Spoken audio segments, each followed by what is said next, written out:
Okay. तो गुलशन Pratap, welcome.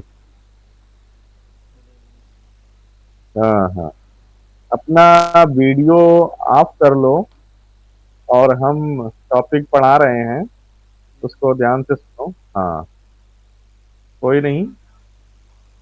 तो आज भी हमने टॉपिक पढ़ाया है एल्गोरिथम, यहीं से हमने स्टार्ट किया है। सो डोंट वरी, हम आपको नोट सारा प्रोवाइड करेंगे। तो don't worry about that I you miss the class etcetera. So, in short terms, we can say that algorithm is a procedure of solving a particular problem. है? या हम दूसरे शब्दों में कह सकते हैं कि सेट ऑफ रूल्स और instruction to be followed in calculation. Okay, calculation of a particular problem solving operations। Okay, या हम दूसरे तरीके से कह सकते हैं a set of process, a process या set of rules required to perform a calculation or some other problem solving operation। Okay, obviously it is especially done by the computer। computer is a calculating machine। okay, इसको हिंदी में अभी भी कहा जाता है संगणक, गणना करने वाला। बट नॉट ओनली संगणक, हम केवल इससे कैलकुलेशन ही नहीं करते हैं। आज तो हमारे पास thousands of applications हैं। okay, we know very well about the various applications। so here we can say that we can say that algorithm is a process or a set of rules that are required to perform a calculation or some other problem solving, okay, operation that is especially done by the computer। so next is the use of the algorithm। obviously हम human being का एक nature है कि without the application, without the use of anything, we did not do anything. हम कुछ नहीं करते हैं। ओके, जब तक उसका यूज और एप्लीकेशन नहीं है, okay, we did not perform any particular task. So here are some applications, some uses of the algorithms। Listen, algorithms play a crucial role in various fields and have many applications nowadays। we have a vast range of its applications। See here, first one is the computer science। you are a student of MCA, master in computer application। so name of your course is master in computer application। your course is computer application। it means that we teach you about the all topics related to computer application। we will not teach you how we assemble a computer, how computer work in its core, how operating system work with the hardware।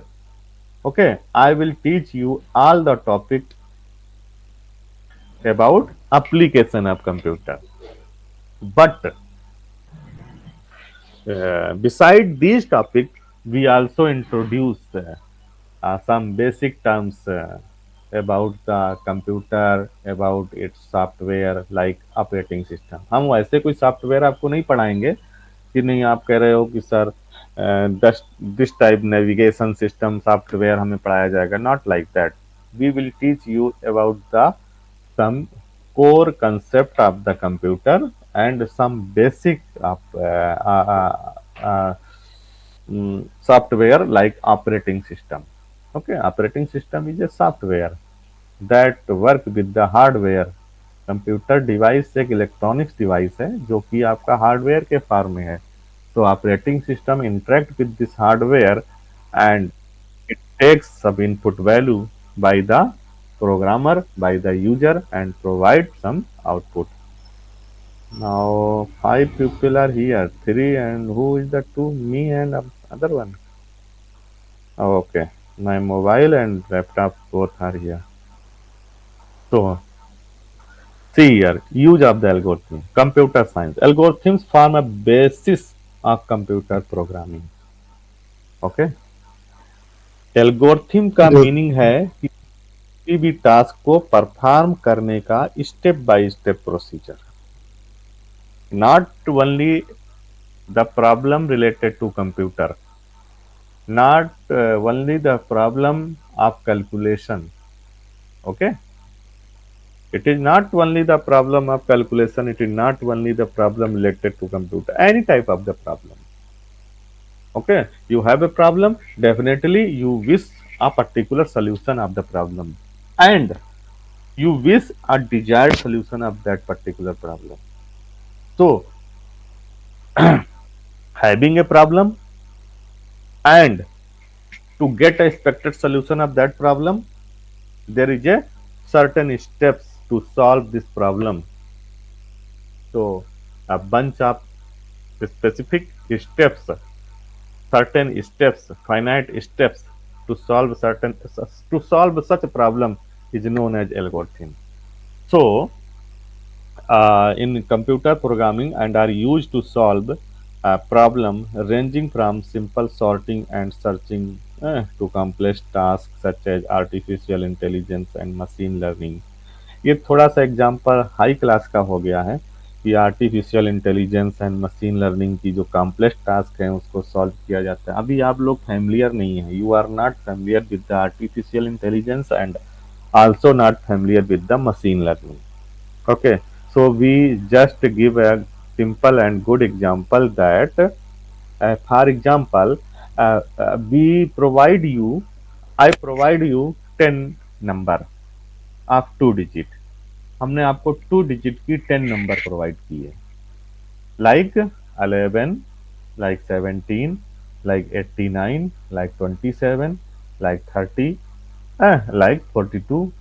ऐसे करके हमने 10 आपको number randomly provide किया है, and I provide a task to you that arrange these numbers in ascending order. आपको ये number ascending order में रखनी है। तो task is very easy and as per your knowledge, as per your literacy, okay, you are very aware that in 2 digit number which number is the highest one. आप देख के बता सकते हो कि 10 digit में कौन सी सबसे हाईएस्ट है। 89 इज सबसे हाईएस्ट है, तो हम असेंडिंग ऑर्डर में लिख रहे हैं, तो हमें सबसे पहले सबसे छोटी नंबर को पिक करना होगा, फिर उसके उससे बड़ी, फिर उससे बड़ी, उससे बड़ी, ऐसे करके हैं हम सारी नंबर को वन बाई वन सेलेक्ट करेंगे और एक रो में हम उसको रख देंगे। सॉर्टिंग हो गई, मतलब हमने सॉर्ट कर दिया। ये तो एक जनरल हमारा एक छोटा एग्जांपल था, और हम ह्यूमन बीइंग होते हुए we can perform it easily, but think that how machine can perform it, computer कैसे परफॉर्म करेगा इसको, है ना। चलिए ठीक है, आप कहोगे कि ये Yes. बहुत छोटा टास्क है। Now think that, late us suppose that I provide the 5 digit number. आपको हमने 5 digit नंबर प्रोवाइड की। अब आपके लिए 5 digit की 10 नंबर प्रोवाइड की और हमने कहा सॉर्ट करो। अब 5 digit में भी आप चेक कर लोगे, लेकिन आपको थोड़ा टाइम लगेगा और आपके लिए थोड़ा सा डिफिकल्ट होगा कि अच्छा 5 digit की नंबर है? जो पैटर्न आप यूज करोगे उससे थोड़ा सा टाइम लगेगा। ओके, कोई प्रॉब्लम नहीं है, तो अभी भी आप कर लोगे, मगर but when task is task is a little difficult, task थोड़ा सा डिफिकल्ट हो जाए, उस केस में a human being take much time, उसको कुछ ज्यादा टाइम लगता है, तो हम we perform such a types of problem to solve it by the machine, हम उसको मशीन से परफॉर्म करते हैं। कंप्यूटर में एक यही एक अच्छाई है कि इसका एक स्पेसिफिक रीजन, स्पेसिफिक बेनिफिट क्या है, it can perform a simple problem as well as a difficult problem with same accuracy, जैसे कि कोई डिफिकल्ट प्रॉब्लम हमें दे दी जाए तो हम सॉल्व तो कर लेते हैं, लेकिन उसकी कभी कभी एक्यूरेसी उतनी नहीं दे पाते हैं। अभी बताएंगे एक्यूरेसी क्या होता है। एक्यूरेसी हिंदी में शुद्धता बोलते हैं, ठीक है ना। तो एक्यूरेसी हम उतनी नहीं दे पाते, बट मशीन क्या करता है, डेसिमल के नीचे 10 डिजिट तक हमें सेम एक्यूरेसी देता है, ठीक है ना। और हर each and every problem it provide the solution result of, it provide the solution with same accuracy. Understand? So my concern is that if simple sorting problem can be made by you, but if let us suppose that 10 digit sorry 5 digit की 10 numbers आपको दी गई, you can do it. But अगर हमने आपको 1000 numbers दे दी 5 digit की, और then I ask to you sort it in 2 minute, is it possible? नहीं पॉसिबल है। नो। आप नहीं कर पाएंगे ना, क्योंकि आपको हमने मोर नंबर्स दे दी, बट तो कंप्यूटर आपका कर देगा, उतनी इफिशियंसी के साथ करेगा, ठीक है ना। क्योंकि वहां पर अब सॉर्टिंग का आपका देसी तरीका नहीं लगेगा कि by observing these numbers which one is smallest one, we pick it and put in sequence in the beginning, not like that. We apply here certain pattern of solving it. इसका solving का certain pattern apply करेंगे। अब यहाँ पर बात आती है कि कोई एक पैटर्न नहीं होता है, इसके लिए हमारे पास वेरियस पैटर्न है टू सॉल्व दिस प्रॉब्लम। मतलब उसको सॉर्ट करने के हमारे पास कई एक पैटर्न है, तो वो हम आपको सॉर्टिंग सर्चिंग में पढ़ाएंगे कितने कितने पैटर्न है, ठीक है ना। और उसी बात को हम कंक्लूड करते हैं कि जब हम उसको डिफरेंट पैटर्न से सॉल्व करते हैं, when we solve it by different pattern, by different rules, by set of instruction, तो we say that there are various algorithm to solve this problem. एक प्रॉब्लम को सॉल्व करने के हमारे पास वेरियस एल्गोरिथम हो सकती हैं। अब पॉइंट आती है कि these are the various algorithm to solve this problem, which algorithm is better than the other one। कौन सी फिर एल्गोरिथम अच्छी है, तो उनकी फिर एनालिसिस की जाती है। तो वो भी टॉपिक आपको बाद में पढ़ाएंगे। मेरा थोड़ा अभी स्लो इसलिए चल रहा है, पहला क्लास है, अगर मैं थोड़ा सा स्पीड में बताऊंगा तो बाउंस होगा, तो थोड़ा समझिए। कंटेंट आपको मेल कर दूंगा, मेल सभी लोग हमें मेल आईडी दे देंगे, हम आपको मेल कर देंगे। इस टॉपिक को ध्यान से पढ़ेंगे। इससे रिलेटेड और भी कुछ अगर इंटरनेट गूगल पर कहीं पर भी देखना चाहें, यू आर फ्री, चेक कर सकते हैं, ठीक है ना। नेक्स्ट कंप्यूटर देखिए क्या है, सॉरी यूजेज क्या है, mathematics. Algorithms are used to solve the mathematical problems such as finding the optimal solution to a system of linear equation and finding the shortest path in a graph. I think all of you three people have studied the operation research paper पढ़ा है सब लोगों ने? आवाज नहीं आ रही है, इसलिए नहीं पढ़ा है। ऑपरेशन मैथमेटिक्स में लीनियर प्रोग्रामिंग, क्वाड्रेटिक प्रोग्रामिंग पढ़ा है? Yes yes. Yes sir. हाँ, ठीक है ना। ओके, माइक म्यूट करो। तो ये जो ऑपरेशन रिसर्च है वो इसमें सारी ऑप्टिमाइजेशन टेक्निक्स पढ़ाई जाती हैं।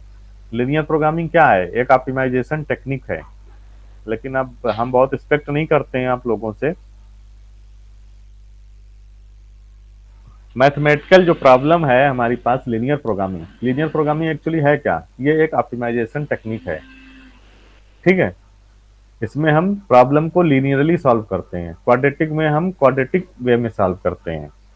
इसी प्रकार से जो ग्राफ होता है, ग्राफ में आपने पढ़ा होगा शॉर्टेस्ट पाथ क्या होता है ग्राफ का, साइक्लिक ग्राफ क्या है, शॉर्टेस्ट पाथ ग्राफ का क्या है, कितने आपके एजेज हैं, कितने आपके इसमें वर्टेक्स इन्वॉल्व हैं, ऐसे ऐसे करके उसमें बहुत सारी ग्राफ थ्योरी में होता है। ग्राफ के बारे में जब हम पढ़ते हैं तो उसको भी हम सॉल्व करते हैं, किसकी हेल्प से, एल्गोरिथम की हेल्प से। नेक्स्ट है ऑपरेशन रिसर्च। देखिए ये चीज आ गई, ऑपरेशन रिसर्च में स्पेसिफिकली हम ऑप्टिमाइजेशन टेक्निक्स का ही स्टडी करते हैं, और वहाँ ऑप्टिमाइजेशन टेक्निक्स एक नहीं है, बहुत सारी ऑप्टिमाइजेशन टेक्निक्स हैं। तो कंप्यूटर साइंस में आपका साउंड तभी होगा when you are from background of mathematics, या फिर आप कंप्यूटर साइंस के अच्छे स्कॉलर हो। तो मैथमेटिक्स वालों के लिए आसान है, लेकिन थोड़ा सा बिगिनिंग में मेहनत करनी पड़ेगी to understand about terminology. So algorithm are used to optimize and make decision in field such as transportation, logistics and resource allocation. Operation research में एक एल्गोरिथम पढ़ाई जाती है, travelling salesman problem. Travelling salesman problem का meaning ये है कि source से वेरियस डेस्टिनेशन को हम ट्रांसपोर्ट करेंगे, कम्युनिकेट करेंगे, तो इस प्रकार कम्युनिकेट करें कि शॉर्टेस्ट पाथ हम यूज करेंगे। ठीक है ना, शॉर्टेस्ट पाथ। जैसे my native place is Kanpur. Gulshan, कहाँ रहते हो? बक्सर में है, बिहार में कहाँ है? पटना, दरभंगा? पटना के नज़दीक रहता हूँ सर, हाजीपुर, पटना, नियरेस्ट पटना। चलिए, नियरेस्ट पटना, ओके। सो पटना से अब दिल्ली जाने के कई एक रास्ते हैं, not a single one. Yes. Okay. Yes. तो यहाँ पर जब हम ऑपरेशन रिसर्च में ऑप्टिमाइजेशन में जाएंगे, तो हमें ये बताया जाता है कि कौन सा रूट बेस्ट होगा। ठीक है ना, yes which sir. One is the best route to reach New Delhi. Yes. Understand? Yes sir. So हम बात कर रहे थे कि travelling salesman problem is a type of algorithm in operation research that is specifically designed to provide the shortest route from source to destination। इसका काम यही होता है। अब ट्रैवलिंग सेल्समैन जो प्रॉब्लम है, इसमें कई एक एल्गोरिथम्स आती हैं, like Dijkstra algorithm, like Prim's algorithm, या और भी एल्गोरिथम्स आएंगी जो हम उसमें भी बताएंगे आपको डिजिटल कंप्यूटरॉनिक्स में। मैडम डिजिटल कंप्यूटरॉनिक्स पढ़ा रही हैं? Hello yes sir. Madam, digital computronics में पढ़ा रही हैं। जब वो तीनों फर्स्ट सेकंड थर्ड यूनिट वो पढ़ाएंगी, जब वो पहले 3 यूनिट पढ़ा चुकी होंगी, तब हम बाद की 2 यूनिट पढ़ाएंगे। यस। क्योंकि अगर हम डायरेक्ट पढ़ा देंगे तो आपको कुछ समझ में नहीं आएगा। तो मैडम से बोलिए कि पहले वो डिजिटल कंप्यूटरॉनिक्स की 3 यूनिट फिनिश कर दें, वैसे हम भी बोल देंगे। ठीक है? Yes sir. हाँ यस सर। हाँ। अरे भाई, ये कहाँ आप लोग बैठ गए हैं इतना? मतलब लगता है जू में बैठे हुए हैं, चिड़ियां इतना बोल रही हैं। थोड़ा तो ख्याल रखो बैकग्राउंड नॉइस का। चलिए खैर, अभी तो मणिपुर के 2 स्कॉलर नहीं, स्टूडेंट ज्वाइन नहीं किया है, तो हम हिंदी में बोल रहे हैं। अदरवाइज फिर हमें इंग्लिश में ही बोलना होता। क्या करें, अभी थोड़ा कंफर्ट हो जाओ आप लोग। नेक्स्ट है आर्टिफिशियल इंटेलिजेंस। आर्टिफिशियल का मतलब होता है बनावटी। इंटेलिजेंस आप जानते हो, हिंदी में बुद्धिमत्ता कहते हैं। इसमें होता क्या है कि भाई मशीन को हम इस प्रकार से ट्रेन करते हैं कि आपको ये इनपुट दिखे तो आप इसी तरह से बिहेव करो। बस इतना सा है आर्टिफिशियल इंटेलिजेंस में, और कुछ नहीं। एक्चुअली हमारा इंटेलिजेंस क्या है? हमारा इंटेलिजेंस, प्रेजेंस ऑफ माइंड हमारा क्या है? ठीक है ना, हम किसी चीज को देखते हैं, हम डिसीजन ले पाते हैं कि हमें क्या करना है, ये सही है या गलत है। ठीक है ना, जैसे यहाँ पर आग जल रही है और हम क्या है, अवेयर रहते हैं, अच्छा आग जल रही है, उससे एक चिंगारी हमारी ओर आई, हम तुरंत से जो है एक्टिव हुए। ठीक है ना, तो ये तो हमारा एक्टिव होना तो हमारा बॉडी का रिएक्शन है। और बॉडी बिगिनिंग में कैसे लर्न करता है? बॉडी में जो न्यूरॉन होते हैं, ठीक है ना, न्यूरॉन डिफरेंट टाइप के होते हैं, जो हमारे ब्लड सर्कुलेशन के साथ साथ जाते हैं। ठीक है ना, वो हमारी स्किन के जो सेंसरी सेल होती हैं, स्किन में हमारी जो सेंसरी सेल होती हैं, वहां से मैसेज ले जा करके माइंड तक पहुंचाते हैं। जैसे देखा होगा आप, किसी आपके उंगली को हिट कर दिया जाए तो तुरंत आपको दर्द का आभास होता है, और आप उंगली तुरंत बैक करते हैं, हटाते हैं। तो ये क्या है? सेंसरी ऑर्गन, सेंसरी सेल होती हैं, वो न्यूरॉन को तुरंत बोलती हैं कि भाई ये मैसेज माइंड तक पहुंचाया जाए। तो न्यूरॉन ट्रेंड हो गए होते हैं हर चीज को लेकर के, जो भी आपने देखी है, और आपके न्यूरॉन उसी बात के लिए रिस्पॉन्ड करते हैं जिसके लिए वो ट्रेंड है। अंडरस्टैंड? जो चीज नई आ गई होती है उसके बारे में आपको पता नहीं है, आपकी बॉडी के न्यूरॉन कोई रिएक्शन नहीं देते हैं। छोटे बच्चे को देखा होगा, शुरू में वो चारपाई से कूद जाता है, उसको पता ही नहीं है, उसके न्यूरॉन अभी ट्रेंड नहीं है कि अच्छा चारपाई से कूदने पर चोट लग जाएगी है। वो क्या करता है, आग में भी हाथ रख देगा छोटा बच्चा, बिकॉज उसको अवेयर नहीं है, उसकी बॉडी के जो न्यूरॉन्स है भी ट्रेंड नहीं है। जब वो ट्रेंड हो जाते हैं, एक बार जल जाता है तो दोबारा फिर उधर नहीं जाता है, इसके मतलब वो अंडरस्टैंड करने लग गया है। तो ये एक नेचुरल प्रोसेस है। बट आर्टिफिशियल इंटेलिजेंस में इसी कंसेप्ट को यूज किया जाता है कि हम मशीन को ट्रेंड करते हैं किसी भी तरीके से। आपने देखा होगा, आप गूगल पर कोई पर्टिकुलर चीज सर्च करिए, वो क्या करता है, उसी से रिलेटेड तमाम चीजें आपको प्रोवाइड करने लगता है। तो कैसे करता है, उसको बताया गया है कि आप अगर रिलीजियस चीजें ढूंढ रहे हो तो आपको और उसी से रिलेटेड चीजें प्रोवाइड करने लगेगा। इसको कहते हैं एआई असिस्टेंट। ठीक है, कुछ नया और बहुत बड़ा चैलेंजिंग नहीं है, बस एक सर्टेन एआई की एल्गोरिथम्स लगती हैं कि similar type of the data आपको प्रोवाइड किया जाने लगे। इतना कंसेप्ट होता है। चलिए, तो आर्टिफिशियल इंटेलिजेंस में भी आपका एल्गोरिथम का जो यूज है, आर्टिफिशियल इंटेलिजेंस में भी है, बात वही है घूम फिर करके। ठीक है, नेक्स्ट है डेटा साइंस। डेटा साइंस भी एक आप एक सब्जेक्ट है करंट में, आज के समय में डेटा साइंस भी एक सब्जेक्ट है। डेटा साइंस में क्या होता है कि हम हर प्रकार के डेटा, चाहे वो बिग डेटा हो चाहे कोई भी डेटा हो, उसकी हम डिफरेंट एनालिसिस करते हैं। अब आप सोचोगे कि इसमें क्या एनालिसिस करना है, तो अभी आपको धीरे धीरे स्कोप ओपन होगा, then you are able to understand about the data science and other topic. Otherwise आप इसकी डिफिनीशन तो फिर हम आगे नहीं बढ़ पाएंगे। अच्छा, algorithm can be simple and complex depending on what you want to. हमने बिगिनिंग में बोला था कि एल्गोरिथम सिंपल भी हो सकती है और वो कॉम्प्लेक्स भी हो सकती है। वो इस बात पर डिपेंड करती है कि आप अचीव क्या करना चाहते हैं, एक बात। दूसरी बात, कौन सा इनपुट आप देंगे। ओके, मेन टास्क है अचीव क्या करना चाहते हैं। ठीक, तो जो अचीव करना चाहते हैं उसी हिसाब से आप सेट ऑफ इंस्ट्रक्शंस होंगी और फिर उनका एग्जीक्यूशन होगा। तो हर एक प्रोग्राम में तुमने देखा होगा, कोई भी प्रोग्राम है तो सेट ऑफ इंस्ट्रक्शंस को हम प्रोग्राम बोलते हैं। ठीक है, जरूरी नहीं है कि सेट ऑफ इंस्ट्रक्शंस वो एक सीक्वेंस में चली आई और बस उतनी है, छोटी सी है, बस हो गया। एक एक प्रोग्राम को हम 4-4 10-10 पेज में भी तो लिखते हैं। अगर कॉम्प्लेक्स हमारी प्रॉब्लम है तो उस केस में जो हमारा प्रोग्राम है उसकी लेंथ बहुत काफी होती है। और विद इन ए प्रोग्राम हम जब लिखना स्टार्ट करते हैं, तो अगर आपने प्रोग्राम कभी भी लिखा है, पढ़ा है, देखा है, तो देखा होगा उसमें बहुत से फंक्शन यूज किए जाते हैं। फंक्शन का एक काम यही होता है कि प्रोग्राम को अगर हम पूरा बिगिनिंग से शुरू तक एक तरीके से लिखेंगे तो लेंदी हो जाएगा अंडरस्टैंड करने में, एग्जीक्यूशन में। तो हम उसको छोटे छोटे स्टेप में बनाने के लिए हम फंक्शन यूज करते हैं। ठीक है ना, और विद इन ए फंक्शन वो प्रोग्राम एग्जीक्यूट होके एक आउटपुट दे देता है और वो आउटपुट नेक्स्ट के लिए इनपुट हो जाता है। ऐसे ऐसे करके होता है। चलिए, सारी ज्ञान अब हम कहाँ से एक लाइन में बता दें, डिफिकल्ट है थोड़ा सा। तो it can be understood by taking the example of cooking a new recipe. है, यहाँ पर एक एग्जांपल दिया गया है, इसको आप लोग रीड करेंगे। इसमें बताया गया है कि एक न्यू रेसिपी को तैयार करने के लिए, कुक करने के लिए क्या क्या स्टेप्स हम फॉलो करेंगे। ओके, अब आप जानते ही हैं, देसी तरीके से आप समझ लीजिए कि सब्जी बनाते हैं, रेसिपी क्या है। अरे यार, खाने की कोई चीज बनाने को रेसिपी कहते हैं, और क्या। ये अंग्रेजी के वर्ड ना हमें थोड़ा अलग बना देते हैं, अरे वाह ये क्या है कुछ नहीं है।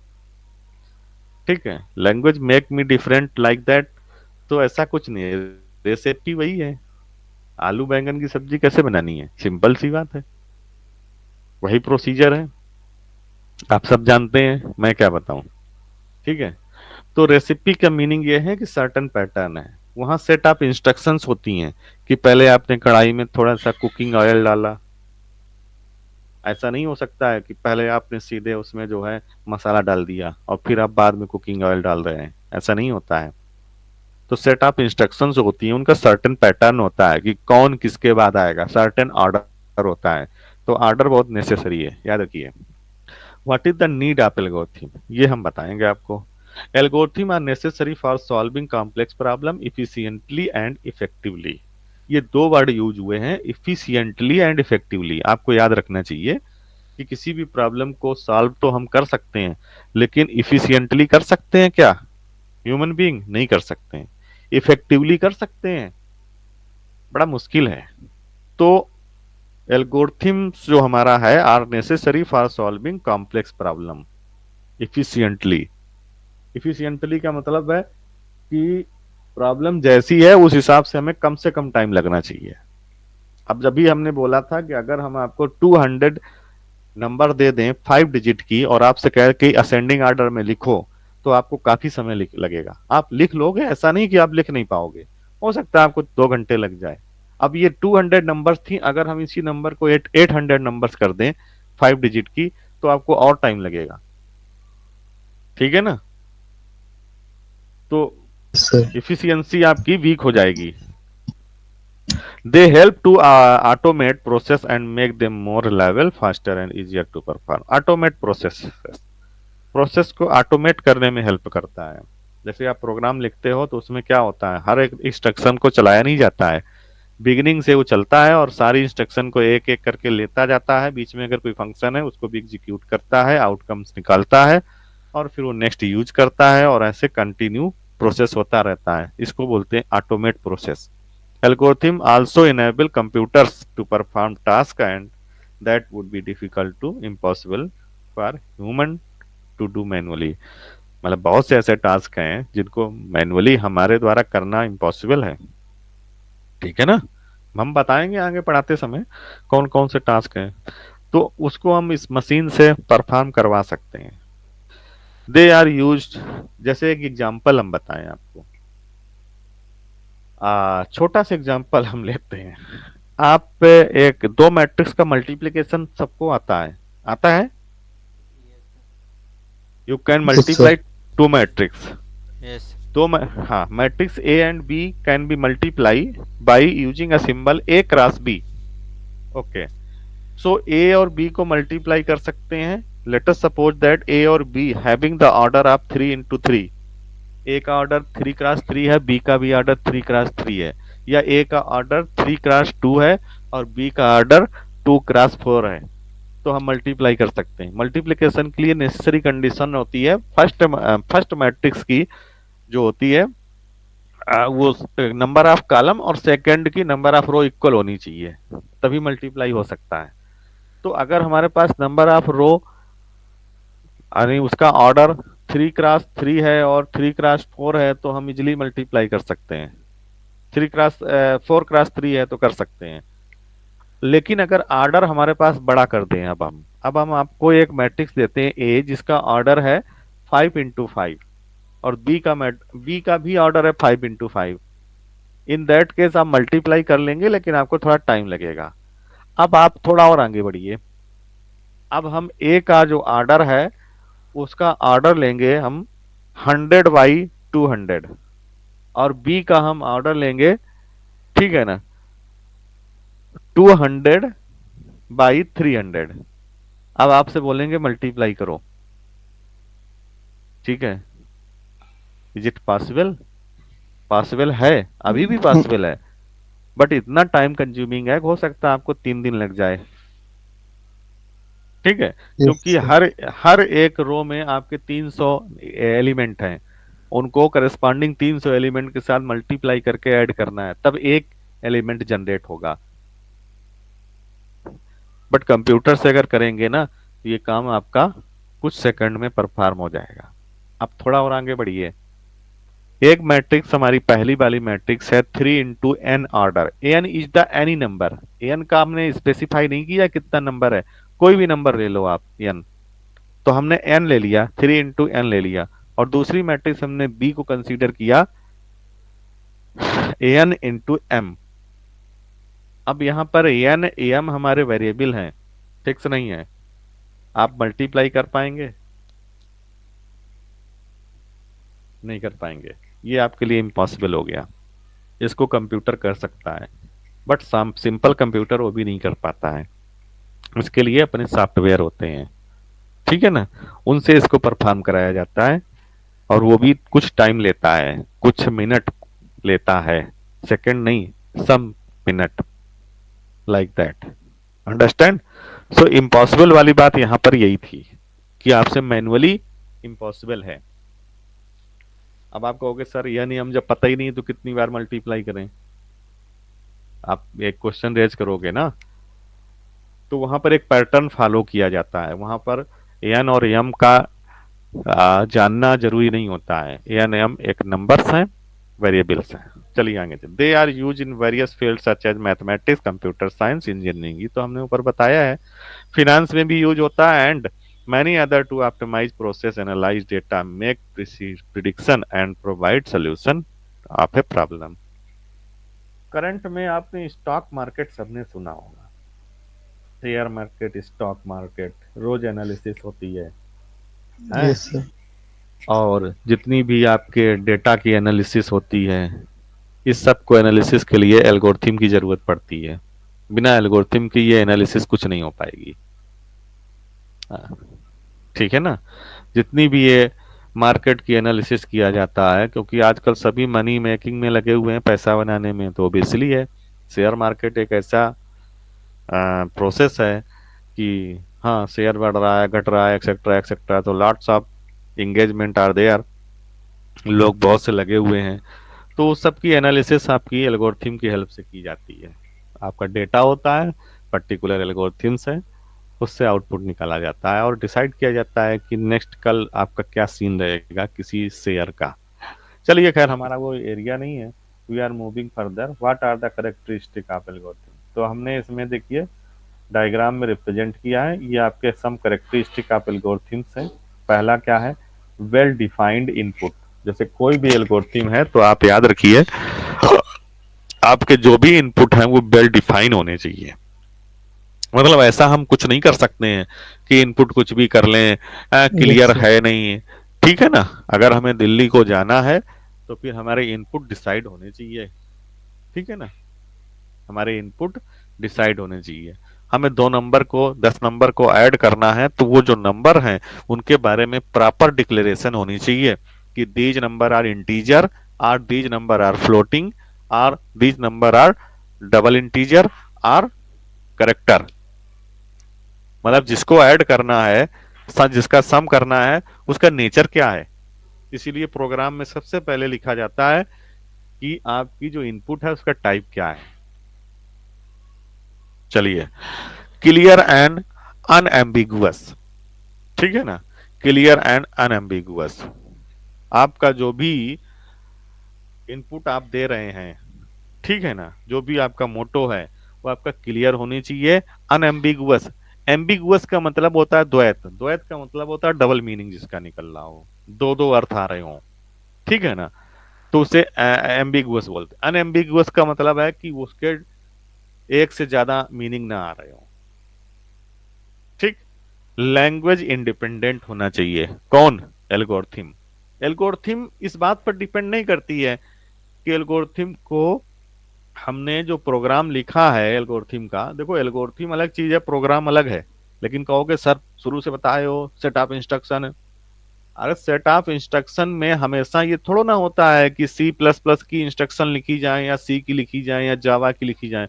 आप इंस्ट्रक्शन में तो सामान्य तरीके से एक इंस्ट्रक्शन लिख सकते हो, एक लैंग्वेज में इंस्ट्रक्शन लिख सकते हो अपनी भाषा में, वहां कोई जरूरी थोड़ा ना होता है कि नहीं कोड में लिखी जाए। तो जो हमारी एल्गोरिथम होती है वो लैंग्वेज इंडिपेंडेंट होती है, उसका लैंग्वेज से कोई मतलब नहीं है। आप उस एल्गोरिथम को सी प्रोग्रामिंग में भी लिख सकते हो, जावा में भी लिख सकते हो, पाइथन में भी लिख सकते हो, और जो सिमुलेटर होते हैं लाइक NS2, हम अपने फील्ड के बता पा रहे हैं, वायरलेस सेंसर नेटवर्क में जैसे हम NS2 NS3 पर काम करते हैं, तो उसमें भी आप उसी एल्गोरिथम को लिख सकते हो। उस सिमुलेटर प्लेटफॉर्म में कौन सा कौन सा वो कोडिंग सपोर्ट करता है, ठीक है। मैटलैब भी आपका एक प्लेटफॉर्म होता है, सिमुलेटर होता है, तो मैटलैब भी सी प्रोग्रामिंग की तरह वहां पर भी इंस्ट्रक्शन प्रोवाइड की जाती हैं, तो एल्गोरिथम को वहां पर भी तुम लिख सकते हो। मतलब किसी भी लैंग्वेज में लिखो, उसको इससे मतलब नहीं है। बस उसका अपना जो इंस्ट्रक्शंस हैं वो सर्टेन फिक्स हैं। आप खाना बना रहे हैं ना, ठीक है, अब वो खाना चाहे आसाम का आदमी बनाए, बिहार का बनाए, राजस्थान का या गुजरात का, लेकिन अगर दम आलू बनाना है तो पैटर्न तो एक ही होगा, इंस्ट्रक्शन तो सेम होंगी, है ना। नेक्स्ट है फेजिबल। क्या चीज फेजिबल होना चाहिए?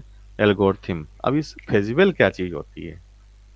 फिजिबल का जनरली मीनिंग तो यहाँ पर यही समझिए कि वो चीज पॉसिबल हो, मतलब हम उसका इनपुट दे दें और वो एग्जीक्यूटेबल हो और हम आउटपुट अचीव कर लें।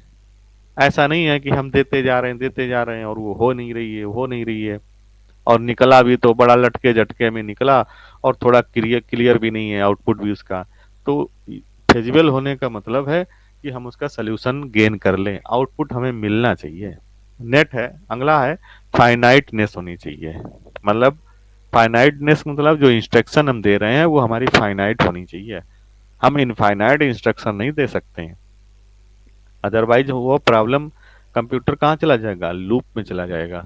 जब आपको पढ़ाया जाता है सी प्रोग्रामिंग, तो वहां पर आपको कोई भी लूप पढ़ाई जाती है, फार लूप या वाइल लूप पढ़ाई जाएगी, तो वहां बताया जाता है कि लूप हमने अगर स्टार्ट की है तो लूप को क्लोज भी करना है। समझ रहे? अगर आपने लूप को क्लोज नहीं किया, if you not close the loop in the programming, so what happen, computer will run infinite number of time. Computer हमेशा चलता ही रहेगा, वो लूप में फिर जाएगा ऊपर से नीचे, नीचे से फिर ऊपर, ऊपर से नीचे, फिर नीचे ऊपर। तो लूप को क्लोज करना होता है। फॉर लूप में हम क्या करते हैं? कहते हैं आई इक्वल टू जीरो, फिर हम कहते हैं आई प्लस प्लस, और फिर हम कहते हैं आई लेस देन 10। मतलब लूप में जब आए तो बिगिनिंग में आई वेरिएबल की वैल्यू जीरो ले ले और एग्जीक्यूशन कर दे, एग्जीक्यूशन करने के बाद फिर आई की वैल्यू एक बढ़ा दे और फिर एग्जीक्यूशन करे, अगली बार फिर बढ़ाए, और ये बढ़ाते बढ़ाते जिस समय आई लेस देन 10, आई की वैल्यू जब 9 हो जाए तो लूप रुक जाए और इससे बाहर निकल के आगे चला जाए। कौन? कंपाइलर। अंडरस्टैंड? सो हमारा मीनिंग ये है फाइनाइटनेस से कि सेट ऑफ इंस्ट्रक्शंस आपकी फाइनाइट होनी चाहिए। अगर हम आई लेस देन 10 नहीं करेंगे तो पता है ये चलता रहेगा, लूप में वो चलता रहेगा, हर बार एक नंबर बढ़ा लेगा, चलता रहेगा। आप कहोगे सर कहीं तो नंबर फिनिश होती हैं, तो नेचुरल नंबर कहीं फिनिश नहीं होती हैं, वो टेंस टू इन्फिनिटिव जाती है। इन्फिनिटिव कोई नंबर नहीं होती है, उसका मतलब ऐसा है कि वो एक ऐसी नंबर है कि हम उसको गिन नहीं सकते हैं, अचीव नहीं कर सकते। चलिए, ये आगे इसके बारे में बताया गया है, आप इसको गो थ्रो करेंगे। प्रॉपर्टीज ऑफ एल्गोरिथम में क्या है? It should terminate after a finite time, understand, it should produce least one output, it should take zero और मोर इनपुट। देखिए ध्यान से, एक वर्ड यूज किया गया है, अब आप लोगों की अंडरस्टैंडिंग उतनी शार्प नहीं है। हमने बोला ना it should produce at least one output. करा जो भी एल्गोरिथम है उसका एक कंसेप्ट है, उसका एक प्रॉपर्टी क्या है कि कम से कम एक आउटपुट तो वो देगा ही। आप कहोगे सर किसी प्रॉब्लम में एक से ज्यादा आउटपुट कैसे हो सकते हैं? हो सकते हैं, ऑप्टिमाइजेशन टेक्निक में यही पढ़ाया जाता है। किसी प्रॉब्लम का एक ही सोल्यूशन नहीं होता है, उस प्रॉब्लम के एक से ज्यादा सोल्यूशन हो सकते हैं। समझ रहे हैं? जितनी बार सॉल्व करोगे एक अलग सोल्यूशन आता है। कहोगे कैसे होता है? बताएंगे फिर, या मैथ के अगर इंटरेस्टेड है तो फिर मैथ में पढ़ो, मिलेगा।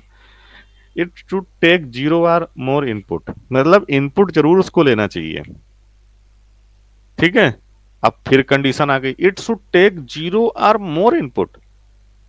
जीरो क्या मतलब है? अगर जीरो इनपुट लेगा तो फिर आउटपुट कैसे आएगा, क्या परफॉर्म करेगा?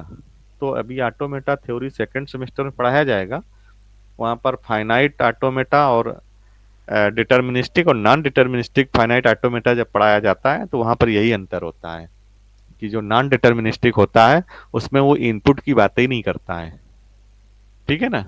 वो कहता है इनपुट से हमें मतलब नहीं है, तुम दो इनपुट ना दो, क्या दे रहे हो, इट्स योर चॉइस।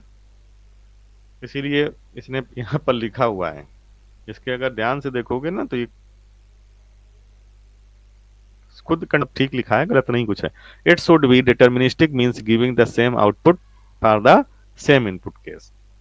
इसको डिटर्मिनिस्टिक वर्ड यूज करते हैं जब सेम इनपुट के लिए सेम आउटपुट मिले, मतलब हर बार एक ही इनपुट दें तो एक ही आउटपुट मिले, तब वो डिटर्मिनिस्टिक होना होता है।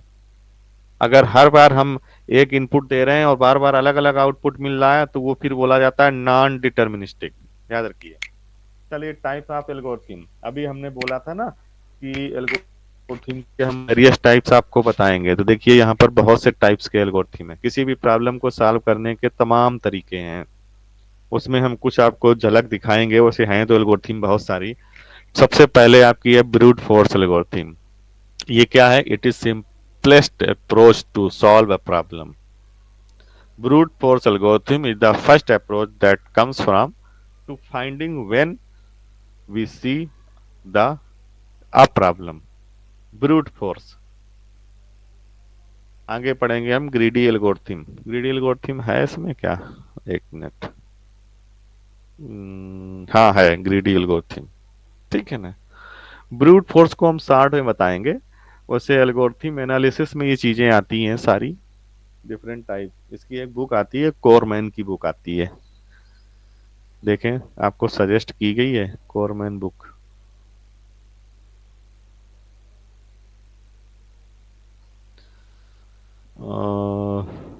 ये है, ये कोर्स है। हाँ, थॉमस कोरमैन की बुक है इंट्रोडक्शन टू एल्गोरिथम। ये बुक आप एक परचेज कर लीजिए अगर लेना चाहते हैं। ऑनलाइन चेक करोगे तो आपको ऑनलाइन ही मिल जाएगी, मंगवा सकते हो। ऐसे 300-400 रुपए के आसपास मिलेगी, 400-500 की। बहुत मोटी सी किताब है, ठीक है ना। इसमें एल्गोरिथम का बड़ा अच्छा एक्सप्लेनेशन दिया गया है इस बुक में, थॉमस कोरमैन में, ठीक है ना। और आप कोई बुक मत परचेज करिए, हम सजेस्ट करेंगे वही परचेज करिए। ये बुक आप ले सकते हो, ये हमेशा काम आएगी। कंपनी में भी नौकरी करोगे तब भी काम आएगी, और कुछ भी करोगे, ठीक है ना। खेती करने जाओगे तो काम नहीं आएगी, या डॉक्टरी करोगे तो नहीं काम कर आएगी। चलिए, हम कहाँ पर थे? यहाँ थे। सो हमारा पॉइंट ये है, व्हाट इज एल्गोरिथम। अरे एल्गोरिथम, अच्छा हाँ, टाइप्स ऑफ एल्गोरिथम बता रहे थे, ठीक। Brute force algorithm. नेक्स्ट है आपका रिकर्सिव। तो ब्रूट फोर्स में क्या होता है कि हम फोर्सफुली, ठीक है ना, टास्क असाइन करते हैं। ग्रीडी में क्या होता है? ग्रीडी एल्गोरिथम उसका नाम रखा गया, ग्रीड मतलब होता है लालच, ग्रीडी मतलब लालची। लालची का मतलब, ग्रीडी का मतलब एल्गोरिथम में क्या होता है कि वो जैसे कि हमें स्मॉलेस्ट नंबर सेलेक्ट करना है, ठीक है ना, तो वो इस सर्टन पैटर्न को फॉलो करता है, जिसके कारण उसको स्मॉलेस्ट नंबर को हमेशा पिक करने की एक ग्रीडीनेस आ जाती है, ठीक है ना। खैर उसको आगे डिटेल में एक्सप्लेन करेंगे। ब्रूट फोर्स में क्या होता है कि जो हमारा इनपुट होता है, इंस्ट्रक्शन को फोर्सफुली प्रोवाइड किया जाता है। जनरली होता क्या है, either we use a certain pattern to check that which input is suitable और नॉट। मगर ब्रूट फोर्स में क्या होता है, ऐसा नहीं होता है, हम फोर्सफुली इसको प्रोवाइड करते हैं। रिकर्सिव एल्गोरिथम में क्या होता है, देखिए रिकर्सन अभी आपको सी प्रोग्रामिंग में पढ़ाया जाएगा। रिकर्सन का मीनिंग होता है कि एक आपका पैटर्न का एग्जीक्यूशन आपसे करवाया जाएगा, और फिर आपको दोबारा फिर से आप सेम पैटर्न यूज करेंगे। जैसे फैक्टोरियल नंबर का कैलकुलेशन जब किया जाता है तो वहां रिकर्सिव एल्गोरिथम लगाई जाती है। आप फैक्टोरियल 10 का वैल्यू निकालेंगे तो कैसे निकालेंगे? आपको तो पढ़ाया गया है फैक्टोरियल 10 का मतलब क्या है, 10 into 9 into 8 into 7 into 6 and dot dot 3 into 2 into 1, यही ना। लेकिन कंप्यूटर ऐसे नहीं करता है, कंप्यूटर वहां रिकर्सिव एल्गोरिथम यूज करता है।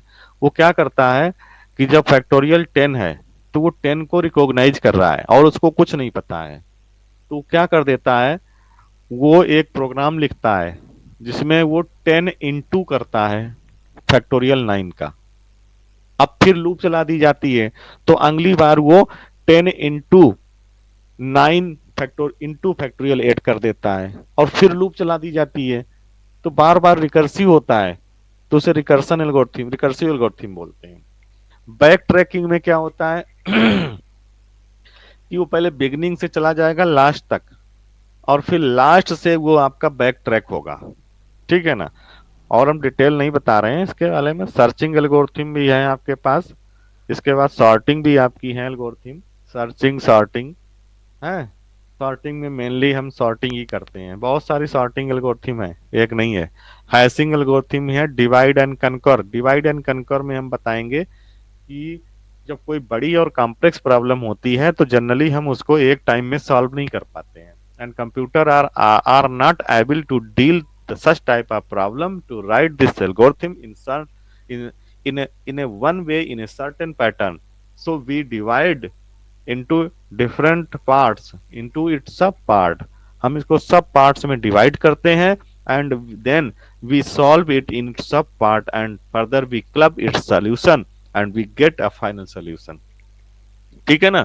पहले हम प्रॉब्लम को डिवाइड करते हैं, अलग अलग सॉल्व करते हैं, और उसको सॉल्व करके फिर सोल्यूशन को मर्ज करते हैं और कंबाइन करके हम फाइनल सोल्यूशन आते हैं। डायनामिक प्रोग्रामिंग हम आपको, अब डायनामिक प्रोग्रामिंग, चलो डायनामिक प्रोग्रामिंग भी बता दें थोड़ा सा। This algorithm uses to concept of using the already found solution to avoid repetitive calculation of the smart part of the problem. It divides the problem into smaller overlapping subgroup सब problems and solve them. Dynamic programming क्या होती है? Linear हम वहां पर पढ़ने गए थे ऑपरेशन रिसर्च में, तो वहां पर डायनामिक प्रोग्रामिंग भी पढ़ाई जाती है आपको, ठीक है ना।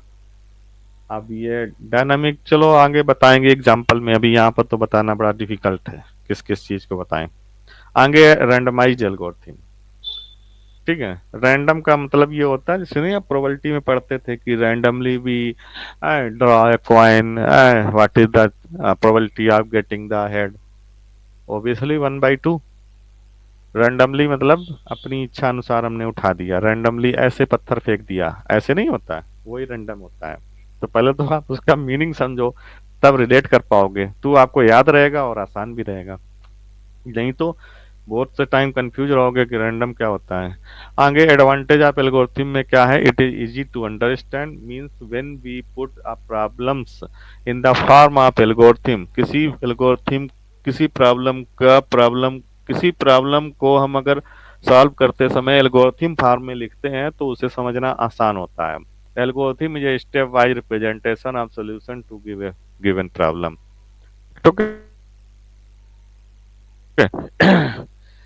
In an algorithm, the problem is broken down into smaller pieces or steps, hence it is easier for the programmer to convert it into an actual program. Simply, आप कोई भी प्रोग्राम लिखते हो, जब छोटे से बड़ा प्रोग्राम लिखने जाते हो तो उसमें क्या होता है, अब बहुत सारी चीजें एक साथ आने लगती हैं, तो हम हर एक चीज का अपना एक फंक्शन बना देते हैं और फंक्शन कॉल करते हैं। पढ़ाया जाएगा कॉल द फंक्शन, फंक्शन को कॉल कैसे करेंगे। तो सी प्रोग्रामिंग पढ़ना शुरू कर दो आप लोग, मेरा सजेशन है। अब यहाँ पर हमारे पास लैब तो है नहीं, ऑनलाइन लैब कैसे चलाएं, बड़ा डिफिकल्ट है, नहीं हो सकता है। तो आपके पास लैपटॉप है, उस पर आप थोड़ी थोड़ी प्रैक्टिस स्टार्ट करो, मैडम आपको पढ़ाएंगी, ठीक है ना। जो भी है तो आप उस पर प्रैक्टिस करोगे, सी प्रोग्रामिंग लिखना सीख जाओगे। अगर आप कोई भी एक प्रोग्रामिंग लैंग्वेज सीख सीख जाओगे तो दूसरी को लिखना समझना आसान होता है। डिसएडवांटेज ऑफ एल्गोरिथम कुछ बहुत ज्यादा नहीं है, थोड़े से हैं, लिखा गया है, writing an algorithm take a long time, so it is time consuming, but वैसा कोई बहुत बड़ा ड्रॉबैक नहीं है। Understanding complex logic through algorithm can be very difficult, ये बात तो ठीक है। कोई अगर कॉम्प्लेक्स लॉजिक है उसको एल्गोरिथम के थ्रू अंडरस्टैंड करना डिफिकल्ट होता है। आगे है आपका branching and looping statement are difficult to show in the algorithm. Branching and looping ये डिफिकल्ट पार्ट होता है। लूपिंग में प्रोग्रामर अगर एक्सपर्ट है तो ही समझ पाता है, अगर बिगनर है तो उसको समझ में आता ही नहीं है। हाउ टू डिजाइन एल्गोरिथम यहाँ पर बताया गया है कि कैसे हम एल्गोरिथम को डिजाइन करेंगे। तो आप ये टॉपिक को आगे गो थ्रो करेंगे, हालांकि हमारे लिए कोई बहुत इंपॉर्टेंट नहीं है बट आप लोगों के लिए है, क्योंकि आप अगर प्रोग्राम लिखेंगे कुछ करेंगे तो इम्पॉर्टेंट है। हमारे सिलेबस के पॉइंट ऑफ व्यू से में नहीं है, हमने तो बहुत सारी चीज़ें तुम्हें कुछ ज़रूरत से ज़्यादा ही बता दी हैं। वैसे तो हमारी डिफिनीशन इतनी थी कि एल्गोरिथम एक्चुअली होता क्या है, ठीक है, but I explain all the other things related to algorithm. So one point is the how to design algorithm. तो टू मैं थोड़ा थोड़ा सा बताते हुए चलता हूँ। नीचे हमने एक एग्जांपल लेकर के ये समझाया भी है कि एल्गोरिथम आप लिखेंगे कैसे, और आप यूट्यूब पर भी जा सकते हैं कि एल्गोरिथम लिखेंगे कैसे। लेकिन बहुत परेशान मत होइए, कोरमैन की बुक में बहुत अच्छे से बताया गया है कि एल्गोरिथम को लिखेंगे कैसे। बिगिनिंग में हमने एक एग्जांपल दिया था कि आपका कोई भी काम है तो उस काम की शुरुआत से लेकर के और उस काम का जो आउटकम है वहां तक जो भी स्टेप्स यूज हो रही हैं वो सब आपकी एल्गोरिथम की स्टेप्स हैं, ठीक है ना। जैसे आपको 3 नंबर को ऐड करना है तो सबसे पहले you will take 3 number, number का टाइप आपको बताना पड़ेगा। फिर आपको ऐड करना है तो आपने ऑपरेटर कौन लिया, एडिशन का लिया ऑपरेटर। फिर 1 बाय 1 आप प्रोवाइड करेंगे, फिर पहले 2 नंबर ऐड करेंगे, फिर तीसरी वाली ऐड करेंगे जो उसका सम आएगा। तो उसके लिए आप क्या करेंगे, नंबर पास करेंगे, ठीक है। चलिए यहाँ पर इस चीज पर गो थ्रो करिए, हालांकि आपको बहुत ज्यादा समझ में नहीं आएगा, वो तभी आएगा जब आप सी प्रोग्रामिंग से परिचित हैं। तो आज हम इतने ही रखते हैं। वैसे प्लान तो हमारा और था कि हम आपको परफॉर्मेंस एनालिसिस पढ़ा दें, लेकिन अब टाइम नहीं है। कल भी हम क्लास लेंगे, हो सकता है इवनिंग मिलेंगे। कोई प्रॉब्लम तो नहीं है Gulshan Pratap? No sir, no, no problem. बस थोड़ा सा लेट हो गया था sir, me Gulshan B. Pratap, yes sir, no problem.